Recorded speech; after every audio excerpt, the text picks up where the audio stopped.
Hello दोस्तों, आज हम सेट नंबर 1 का लेक्चर 16 कवर करने वाले हैं और आज का हमारा प्रश्न नंबर है 7। देखिए क्वेश्चन क्या है, मैंने यहाँ पर ऑलरेडी सेट से निकाल के यहाँ लिख दिया है।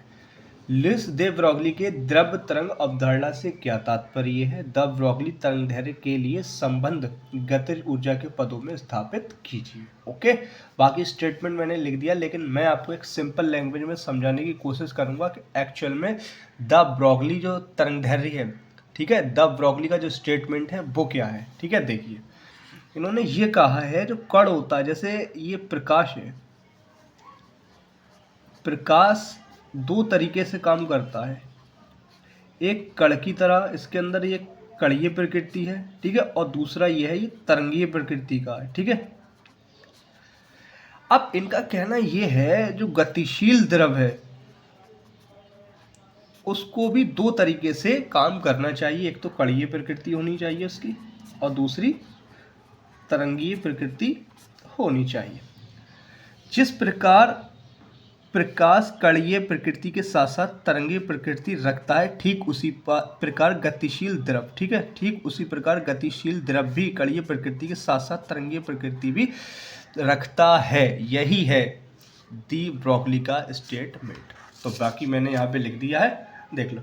जिस प्रकार प्रकाश तरंगीय प्रकृति के साथ साथ कणीय प्रकृति प्रदर्शित करता है, ठीक उसी प्रकार गतिशील द्रव कणीय प्रकृति के साथ साथ तरंगीय प्रकृति भी प्रदर्शित करना चाहिए। अर्थात गतिशील द्रव द्वैत प्रकृति का मतलब डबल नेचर, इसके अंदर कण भी होना चाहिए और तरंग भी होना चाहिए। अर्थात गतिशील द्रव की द्वैत प्रकृति कण प्लस तरंग होती है।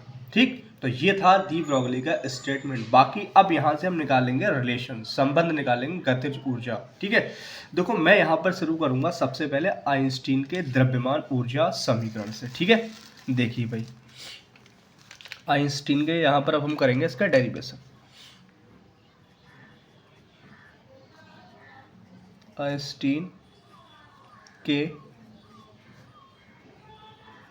द्रव्यमान, ठीक है, ऊर्जा समीकरण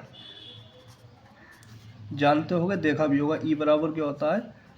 mc²। क्वेश्चन नंबर 1 ले लो, बात समझ आ गई? ये हो गई गतिश। ई बराबर mc², इसी को हम कहते हैं आइंस्टीन का द्रव्यमान ऊर्जा समीकरण। अगर 1 मार्क्स में ये क्वेश्चन पूछा जाए तो आपको ये ऑप्शन टिक करना होगा। उसके बाद अब हम यहाँ पर लिखेंगे क्वांटम, प्लांक के क्वांटम सिद्धांत से, प्लांक के क्वांटम सिद्धांत। ई बराबर क्या होता है? एच न्यू,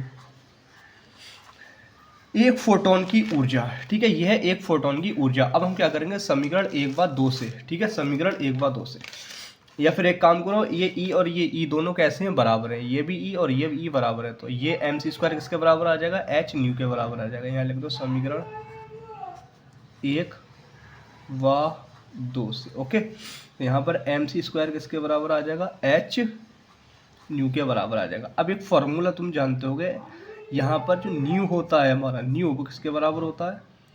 c/λ के बराबर होता है। ठीक है, न्यू बराबर क्या होता है? c/λ। तो अब हम क्या करेंगे, यहाँ पर mc² को ऐसे ही रहने दे रहे, ठीक है, ओके, h ऐसे ही रहेगा। यहाँ पर न्यू की जगह पर क्या आ जाएगा? c/λ। एक c से एक c क्या हो गई? कैंसिल हो गया, तो यहाँ बचेगा mc और यहाँ बचेगा h/λ। ओके, ठीक है भाई।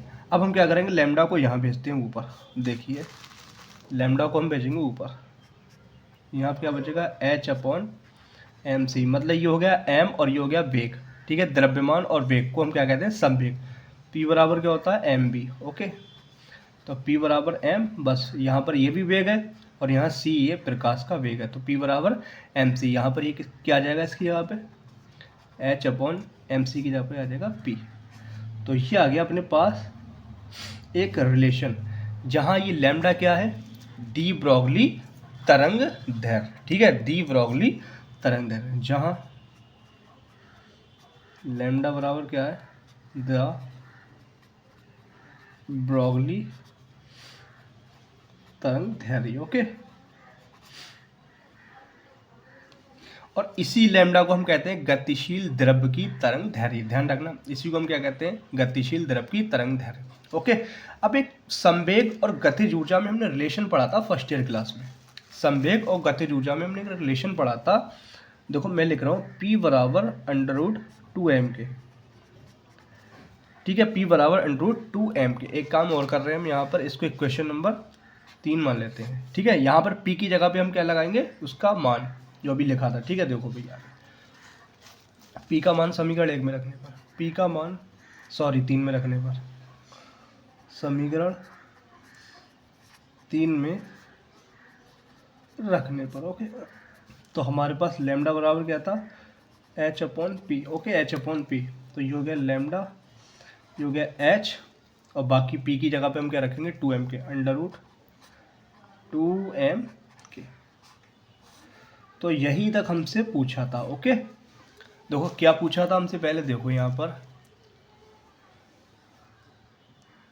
द ब्रोगली तरंग दैर्घ्य, ठीक है, और गतिज ऊर्जा में संबंध। तो हमने यहाँ पर निकाल दिया है, यह है द ब्रोगली तरंग दैर्घ्य और यह है गतिज ऊर्जा। तो आई होप ये क्वेश्चन आपको समझ आया होगा। अगर समझ आया है तो वीडियो को लाइक करके चैनल को सब्सक्राइब जरूर करें। मिलते हैं नेक्स्ट वीडियो में। Thanks for watching this video.